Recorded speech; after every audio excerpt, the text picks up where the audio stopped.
ETF index mutual funds నేర్చుకుని stock మార్కెట్లో రాణించాలనుకుంటున్నారా? వెంటనే ఈ నెంబర్కి కాల్ చేయండి. నమస్కారం సుందరామిరెడ్డి గారు. నమస్తే అండి. ఇప్పటికే ఇండియాలో 60కి పైగా అంటే 60 ఉన్నాయండి మ్యూచువల్ ఫండ్స్ కంపెనీస్. అవును. అంటే ఇంత ఉండటం వల్ల ఉండేటువంటి క్లమ్జీ అని ఉండేటువంటి అవకాశం ఉంటుందా, లేదంటే అవసరమా అంత ఎలా చూడొచ్చు అంటే? ఎక్కువ మందికి ఏంటంటే మనకి top most mutual fund industry అనగానే గుర్తొచ్చేది నెప్పాను, లేకపోతే ఎస్బీఐ, హెచ్డిఎఫ్సి, బ్యాంకర్ నేమ్స్ అవే గుర్తొస్తూ ఉంటాయి. అండ్ రీసెంట్గా సెబీ వాళ్ళు చాలా అగ్రెసివ్గా పర్మిషన్లు ఇచ్చుకుంటూ పోతున్నారు అనమాట. అండ్ ఈ ఏరియాలోనూ ఆల్మోస్ట్ 10 అసెట్ మేనేజ్మెంట్ కంపెనీస్కి పర్మిషన్ వచ్చేసింది. ఇంకా చాలా వరకు పెద్ద క్యూలో ఉన్నాయి కూడా. ఇప్పటికే క్లంబీగా ఉంది. 60 మ్యూచువల్ ఫండ్ హౌసెస్ ఉన్నాయి. ఇండియాకి ఇన్ని అవసరమా అంటే యాక్చువల్గా ప్రపంచవ్యాప్తంగా చూసుకున్నప్పుడు ప్రతి కంట్రీలో కూడా అసెట్ మేనేజ్మెంట్ కంపెనీ చాలా ఎక్కువ ఉంటాయి. ఇంత ఉన్న ఇండియాలో కూడా 60 ఇప్పుడు కొత్తగా ఉన్న వాటితో కలుపుకుంటే పాత కొత్త అన్ని కలిపి 60 అసెట్ మేనేజ్మెంట్ కంపెనీస్ ఉన్నాయి. ఇన్ని ఉన్నా సరే ప్రపంచవ్యాప్తంగా మన పొజిషన్ ఎంత అంటే 17th ప్లేస్. Just 17th ప్లేసే. అంటే మ్యూచువల్ ఫండ్ మొత్తం కలిపి కూడా రకరకాల ఫండ్స్ కలిపి మొత్తం 1700 రకాలు మాత్రం దొరుకుతాయి ఇండియాలో.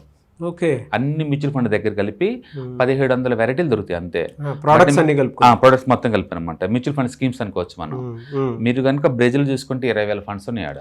అమ్మో, బ్రెజిల్లో చూసుకుంటే 20,000 రకాలు ఉన్నాయి ఆడ. అండ్ కొరియాలో కనుక చూసుకుంటే 15,000. అండ్ జపాన్లో చూసుకుంటే 13,000. ఓకే. అండ్ చైనాలో చూసుకుంటే 13,000. అండ్ యునైటెడ్ స్టేట్స్లో చూసుకుంటే 11,000.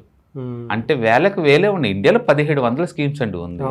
అందుకని జనాభా ఎక్కువ మన దగ్గర, వైల్డ్ వెరైటీ ఉంటుంది ఇక్కడ ప్రొడక్ట్స్ కూడా. అందుకని ఎయిర్కి ఆయిర్ ప్రోగ్రెస్ చూసి స్పీడ్ అవుతుంది కాబట్టి మనం ఏదో త్వరగా ఎక్కువ కంపెనీస్ పర్మిషన్లు ఇచ్చారేమో అనిపిస్తుంది కానీ బట్ ప్రపంచవ్యాప్తంగా చూసుకుంటే కనుక మంది 17th ప్లేస్ అనమాట. అంటే ఈవెన్ ఈటీఎఫ్స్ కూడా చాలా పాపులర్ అవుతుంది ఇండియాలో ఇప్పుడే.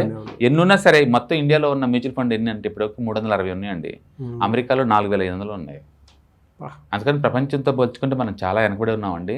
కాకపోతే ఆఫ్టర్ కోవిడ్ దగ్గర నుంచి ఇండియాలో అండ్ ఫార్మలైజేషన్ పెరుగుతుంది. ప్రతి ఇండస్ట్రీలో కూడా అంటే ఫార్మలైజేషన్ పెరిగి మనకు అలా కనపడతా ఉందన్నమాట. ఇప్పటికైనా మనం చూసుకుంటే లేదు, ఫుడ్ ఎఫ్ఎంజీసీ ఉందనుకోండి, లిటరల్లీ 50% ఇంకా ఇన్ఫార్మలే. అక్కడ ఎంత సేల్స్ జరుగుతున్నాయి ఎవరికి తెలియదు. ఫర్ ఎగ్జాంపుల్ టూరిజం అన్నాం అనుకోండి, మనకు మామూలుగా ఏం చేస్తుంటే విడిగా చూసుకుంటే మనం ఏ టెంపుల్ సిటీకి వెళ్ళినా సరే అంటే బీభత్సన క్రౌడ్ కనపడతా ఉంటుంది. అవును. అందుకని న్యాచురల్గా టూరిజం సెక్టర్ మీద నీ ఒపీనియన్ ఏంటంటే నువ్వు బుల్లిష్ అంటావు. ఎందుకంటే తిరుపతికి వెళ్ళినా రూమ్స్ దొరకవు, షిరిడీకి వెళ్ళినా రూమ్స్ దొరకవు, నువ్వు ఎక్కడికైనా వెళ్ళండి, కాశీకి వెళ్ళండి రూమ్స్ దొరకవు, అంతగా క్రౌడ్ ఉంటుంది అక్కడ. చూస్తే లేదు టూరిజం సెక్టర్ బాగా పెరుగుతుంది, దాని మీద బెట్ కాసుకుంటే బాగుంటుంది కదా అనుకుంటాం. తీరా చూస్తే స్టాక్ మార్కెట్లో టూరిజం థీమ్ మీద బెట్ కాసావు అనుకోండి, నీకు ఇయర్లీ 12% కూడా రాదు. ఇయర్లీ 12% కూడా రాదు. దాని మీద ఏంటంటే మనకు కనిపించేది వేరు అండ్ మనకి రిటర్న్స్ వేరే అనమాట. ఇది కూడా అంతే. ఇండియాలో ఉన్న మ్యూచువల్ ఫండ్స్ ఇవన్నీ కూడా చూస్తానికి చాలా ఎక్కువలా కనపడుతున్నాయి కానీ బట్ రియాలిటీ ఏంటంటే వరల్డ్ యావరేజ్తో పోల్చుకుంటే చాలా తక్కువ. ఇంకా ఎక్కువ వెరైటీస్ రావాలి. ఎగ్జాంపుల్ ఇండియాలో న్యూక్లియర్ థీమ్స్ లేదు, ఈవెన్ సోలార్ థీమ్ కూడా లేదు. సోలార్ థీమ్ లేదు, న్యూక్లియర్ థీమ్ లేదు, సెమీ కండక్టర్ థీమ్ లేదు. వీటిలో ఇన్వెస్ట్ చేద్దామంటే మనకు దొరకవు అనమాట. బ్రాడ్గా దొరుకుతాయి అంతే. బ్రాడ్గా ఇన్ఫర్మేషన్ టెక్నాలజీ అంటావు, కంప్యూటర్ మొత్తం కలిపి ఇంకా అదే ఉంటుంది.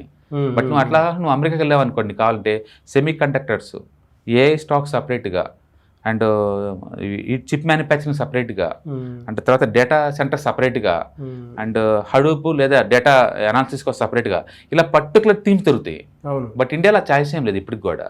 అందుకని 1700 మ్యూచువల్ ఫండ్ స్కీమ్స్ కూడా చాలా తక్కువ వరల్డ్ యావరేజ్తో పోల్చుకుంటే. కాబట్టి ఇంకా ఎక్కువ స్కోప్ ఉంది.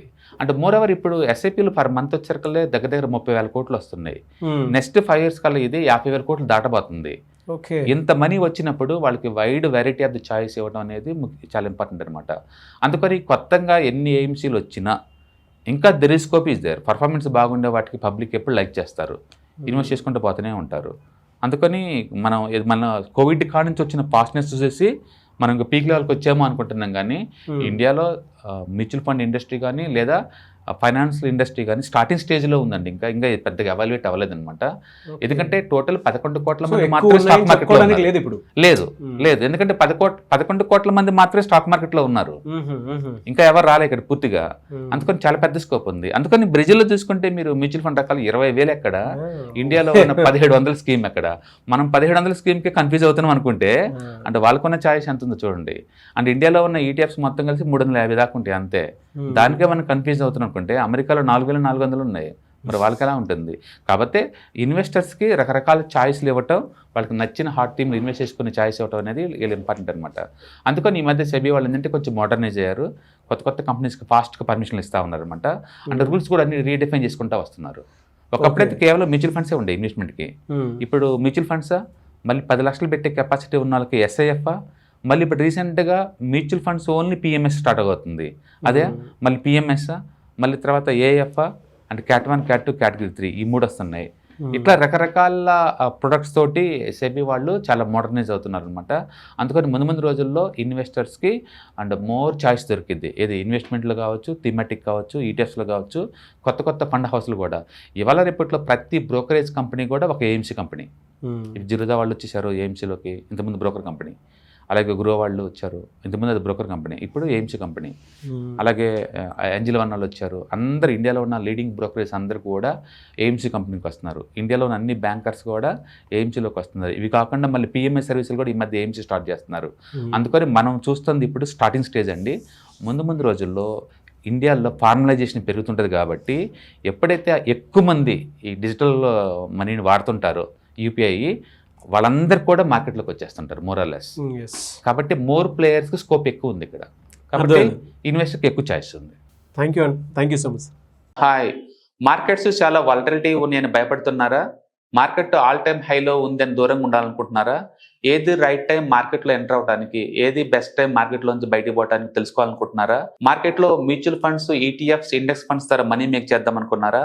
ఇలాంటి మీ డౌట్స్ కి క్లారిఫికేషన్ కోసం ఈ webinar ETFs, index funds and mutual funds కోర్సులో జాయిన్ అవ్వండి. మీ డౌట్స్ క్లారిఫికేషన్ చేసుకోండి.